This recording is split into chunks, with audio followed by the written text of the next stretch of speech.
বজ্র থেকে যে সম্পদ, আমি মনে করি এটা সবচেয়ে একটা বড় উদ্যোগ। একদিকে সার, আরেকদিকে এটা, এই দুটোই হচ্ছে কিন্তু পরিবেশ বান্ধব এবং পুরোটাই রিনিউয়েবল।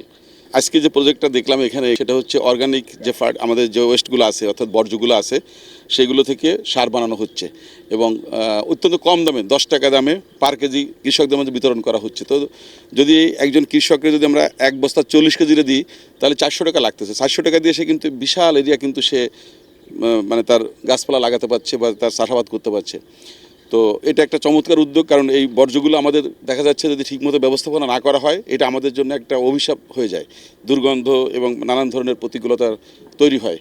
আর পাশাপাশি এখানে যেটা দেখলাম সেটা হচ্ছে যে সিঙ্গেল ইউজ প্লাস্টিক, অর্থাৎ একবার ব্যবহার্য পলিথিন, যেটা পাতলা পলিথিন, সেটা থেকে এখানে বাই প্রোডাক্ট করা হচ্ছে, কাট করা হচ্ছে, তারপরে বিভিন্ন ধরনের ম্যাটেরিয়ালস করা হচ্ছে এবং এগুলো আবার মানে টাইলসের মতো করা হচ্ছে, বিভিন্ন ধরনের প্রোডাক্ট এখানে বানানো হচ্ছে, যেটা আপনারা দেখলেন। তো আমি মনে করি বজ্র থেকে যে সম্পদ, আমি মনে করি এটা সবচেয়ে একটা বড় উদ্যোগ। একদিকে সার, আরেকদিকে এটা, এই দুটোই হচ্ছে কিন্তু পরিবেশ বান্ধব এবং পুরোটাই রিনিউয়েবল। তো আমি মনে করি এই ধরনের প্রজেক্ট আমাদের চিন্তা করতে হবে এবং এই প্রজেক্ট আমাদের জন্য একটা মাইল ফলক হিসেবে কাজ করবে আগামীতে ইনশাল্লাহ।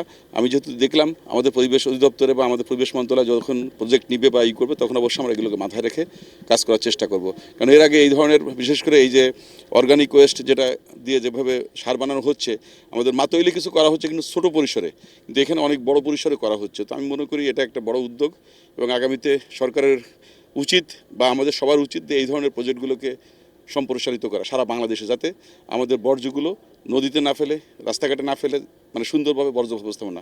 কক্সবাজার উন্নয়ন অথরিটির সাথে আমি কিছুক্ষণ আগে বৈঠক করেছি। তাদেরকে আমি বলেছি যে বর্জ্য ব্যবস্থাপনা সবথেকে গুরুত্বপূর্ণ মানে এই নগরকে ঠিক রাখার ক্ষেত্রে। সুতরাং এটিকে টপমোস্ট প্রায়োরিটিতে করতে হবে। এর আগে অনেক ধরনের উদ্যোগ নেওয়া হয়েছে, সফল হয়নি, কিন্তু সফল হয়নি বিধায় আগামীতে হবে না এমন তো কোনো কথা না।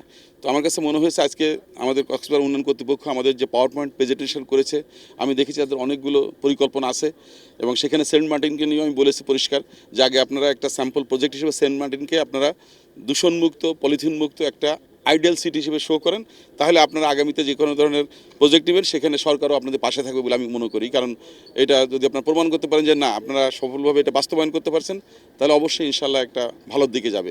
তো তারাও কমিটমেন্ট করেছে যে সেন্ট মার্টিনকে দূষণমুক্ত করার জন্য বা পলিথিন মুক্ত করার জন্য বা এখানকার যে জীববৈচিত্র্য সেটা সুরক্ষা করার জন্য সেটা কাজ করবে। ঠিক তেমনি এখানে পর্যটন নগরীকে আরও সুন্দরভাবে সাজানোর জন্য বা করার জন্য আমাদের মন্ত্রণালয় থেকে আমরা সহযোগিতা করব। পাশাপাশি তারাও তাদের মতো করে চিন্তাভাবনা করছে। আশা করি সবাই মিলে আমাদের এই শহরটাকে অনেক সুন্দর করতে পারবো।